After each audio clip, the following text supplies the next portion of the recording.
Napakaraming anay nga na nirahan sa dingding ng bahay ni Tatay Eddie. Kaya ganun na lang nangyari at nasira ang kanyang tahanan. Habang pinapalitan namin to, halos mapuno na ng putik ang loob ng plywood nito. Sa loob ng ilang araw ng paggawa ng tahanan niya, ay ito na nga at may bagong dingding na. Plain sheet nga ang aming nilagay para maiwasan ulit yung nangyari. At matapos nga namin mapalitan ng bawat dingding ng bahay ni Tatay Eddie, hindi pa nga dito nagtatapos. Bali ayusin naman namin ang loob ng kwarto niya para mabawasan din naman ang init sa loob nito.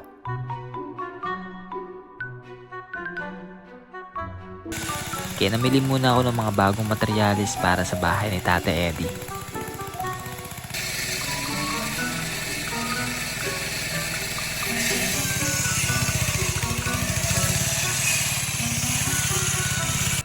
Hindi na tayo kay Tatay Eddie. Oh, nagaluto siya ng ano. Nag-iinit pala. Nag-iinit ng tubig.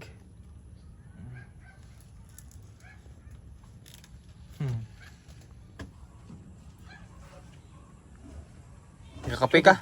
Kape? Kape?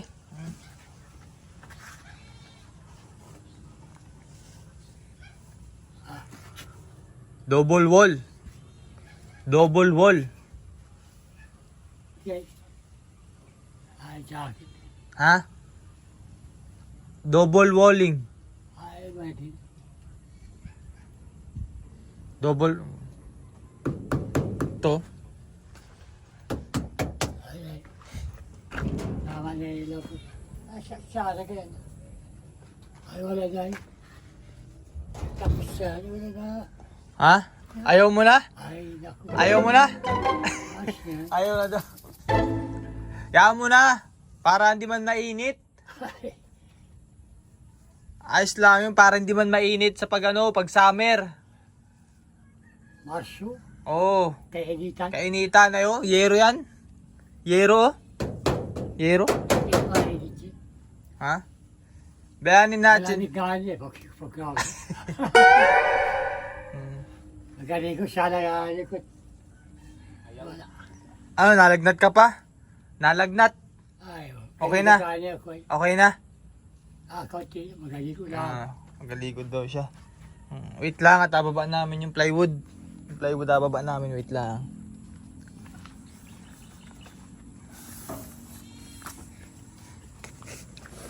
Say so?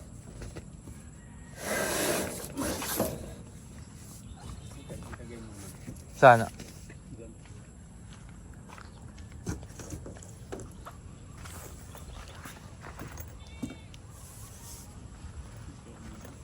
Yun lang ho. Baka umulan. Diretso kaya natin tayo sa ano. Doon sa loob niya. Ayo, sige ba.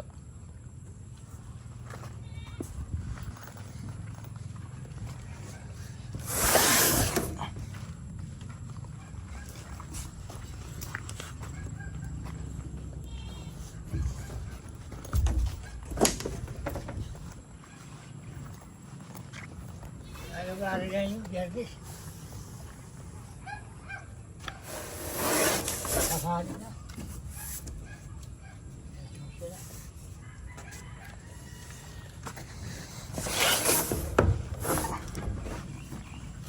So last time kasi may iniwan tayo na pang-anay. At ayun, so in-apply niya daw sa buong bahay niya. Ginawa niya ng ano. Tawag doon, binigyan niya ng oras para may apply niya sa buong bahay. Yun po. Pinakang mga kahoy-kahoy pinaglalagyan ni Tatay Eddie.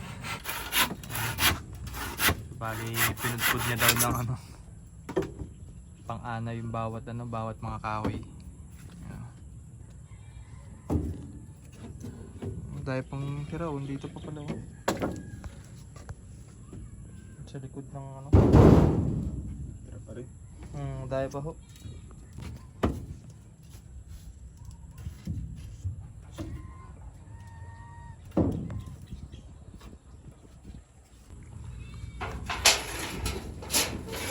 Daming tubig Tatay Eddie. Tubig? Diyan ka na. No? Panligo? Inom? Hindi man. Kala ko tay. Hugas. Panghugas lang. Di man pang inom. Ay, doon. Doon ka na ako ang pang-inom. Pag nagalako. Isa ka na. Pala mga napagkunan niya ng tubig, yung pala yung nagalako sa ano, yung mga naka-tricycle ang baga mga bayan. Yung tubig na inipon niya ay panglinis lang pala ng mga pinggan-pinggan at pangligo. Kala ko dyan siya kumukuha ng pang-inom. Yan, bali lalagyan natin ang pang-antay-anay itong plywood na ilalagay doon. Tatay, ito yung bili natin nakaraan, no? Yung nilalagay lang sa tubig natin. Pero tig 350 yung nabili natin, no? So, apply natin to para bago ilagay doon ay meron ng pang-antay-anay.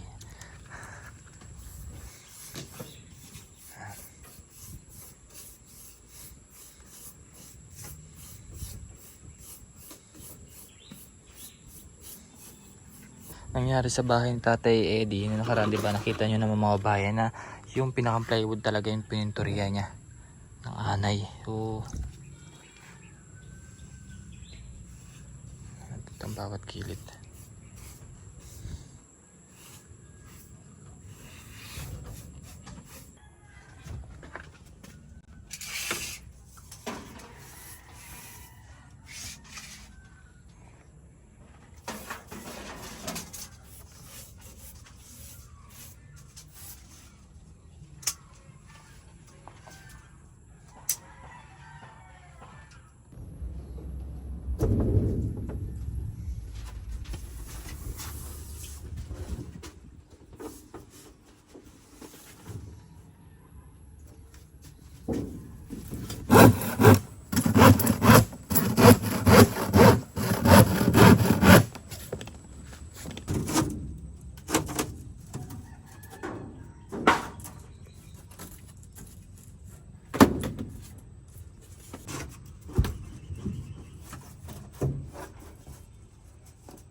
Yan, so unti-unti na natin natatapos yung bahay ni Tatay Eddie. So bali ito ay lalagyan na lang namin ng pinakang plywood. Yan. Dito lang yung double wall kasi latay na sa likod. Bali, doon din namin nalaman na bulok na rin yung plywood dahil sa anay. Yan, so bali na lagyan na rin namin ng antay-anay itong bawat gilid na paglalagyan ng plywood din. Yan nyo. Pinalto na rin lang ito. Para kasi bulok na mga bayan.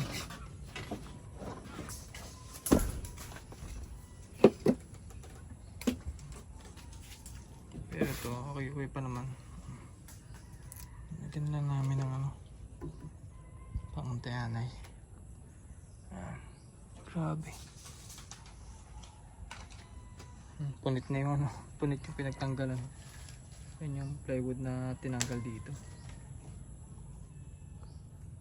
Applyan muna ulit natin ng pang-antay-anay. So yun guys, at tapos na nga po natin gawin yung bahay ni Tatay Eddie. So bali nalagyan na rin po ng mga plywood at nalagyan na rin ng double wall sa loob ng bahay niya. Sa ganyan na yan, hindi man masyado mainit kapag kapag summer. Siguro ngayon hindi pa maramdaman ni Tatay yung init. Ito yung resulta ng paglalagay ng plain sheet sa bahay ni Tatay Eddie. So ito din na namin nilagyan yung pinakabintana kasi pag nabasa masisira lang yung plywood. So since ganyan na siya, yan, ganyan na yung itsura niya. Matibay na ulit yung bahay ni Tatay since itong mababasa pinakang yero, hindi na gaanong masisira agad yung pinakang dingding niya. Yan, naglilinis si Tatay Eddie. Ganda na ng loob ng kwarto niya. Hindi na sira-sira. Nakaraan nga sira-sira mga bayan ngayon. Maayos na. At matibay na ulit ng bahay ni Tatay. Ito, pinalitan na rin, tinanggal na rin namin ng ano. Tinanggal na rin yung pinakaluma niyang plywood kasi pagka hawak ko dito sa kabila kanina, halos parang papel. Sobrang nipis na, kinain na ng anay. Kaya ang ginawa ko, nilagyan ko ng ano, pang anti-anay. Di, tanggal na yung mga nakatirang anay. Ano pa, nabawasan yung anay sa bahay ni Tate Eddie. Ito na po yung tsura niya. Ay, salamat sa inyo. Ay, talaga. Wala.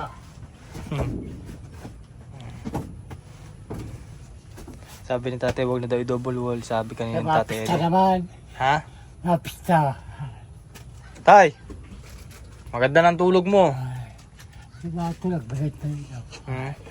Ito, ayan, dinalan ko siya ng panibagong panel kasi akala niya sira na yung pinaka solar light. Sira lang naman yung panel kaya hindi nagsha-charge. Ayan, so magagamit na niya, umiilaw na. Nilagay ko na rin. Hindi na ako gaano nagbibideo kasi wala akong cellphone holder. So, tinapos na rin namin Tatay rin ito para bukas wala na kaming gawain dito So para na rin si Tatay makapagpahinga din dito. Yun nga pala mga bayan, so meron pa ako bibigay kay Tatay Eddie. So hindi ko na naisabay ngayon dahil nagawa kami ng bahay. Siguro bukas dadalhin ko yung pinakang vitamins niya at yung pinapabili sa atin ng sponsor po. Ayan. So salamat po sa ating sponsor. Maraming salamat po sa binigay niyong tulong para kay Tatay Eddie. At ganoon na rin po kay Ma'am Betty na isa sa dahilan kung bakit nagawa namin yung bahay ni Tatay Eddie.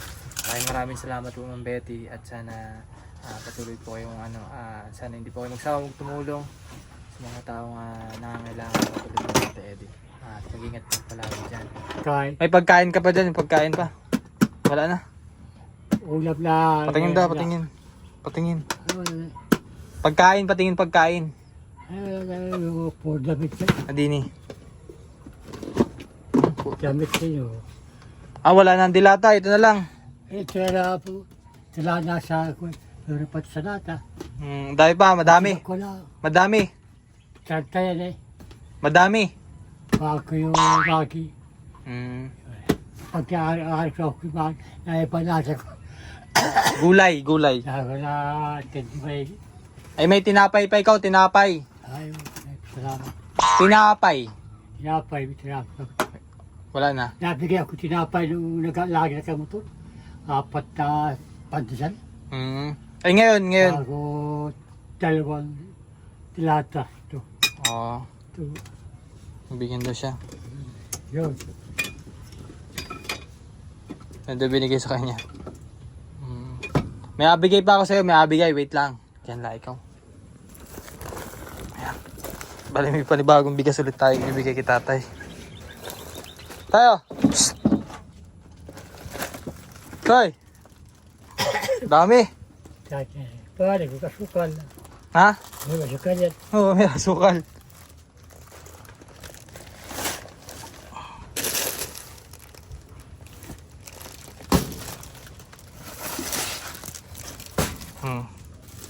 Ayan, so bali ito po ay galing po kay Ma'am Cici and Sir Katie. Kapila naman.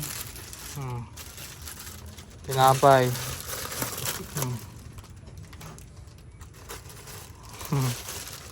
Dami no? Ha? Ala? Ano? Dami. Ano gagawin? Ano gagawin? Wala ko ibigay mo sa akin. Tanggapin ko yan. Di joke lang. Sa kanya yan. Puyo kay pare. Ha? Kay pare. Nabigay na sa itay. Sa iyo yan. Sige. Oo. Salamat. Sobrang dami ng pagkain ni Tatay ay nabigay na sa amin. Tao ba? Natin. Okay rin. Salamat. Bigas. Ayos. Yeah. Oo, ang dami niyang bigas dun. Pero yun nga. Pato. Okay lang yun. Makakain mo yan. Tapos pa naman mahal araw yan. Oo. Sobrang dami niyang bigas. Pero magagamit niya naman pag yan ay katagalan na talagang bus yan. Sa tayo. Sige. Maawi na kami. Okay, salamat. Sige po. Salamat Panginoon sa paggabayo pang marating mga taong katulad nila. Alam kong marami pang ganito, pero alam kong di mo sila papabayaan. Ang sarap sa feeling na mabigyan sila ng kaginhawaan sa buhay na talagang minsan lang nila mamaranasayan. At salamat sa mga taong laging nakasuporta upang maipaabot din nila ang kanilang pagmamahal sa mga taong mas nangangailangan. Mahirap gawin pero kakayanin natin, mag-isa mang lumalakad, pero dito naging hadlang sa atin, at mas pagbubutihan pang gawin at gawin.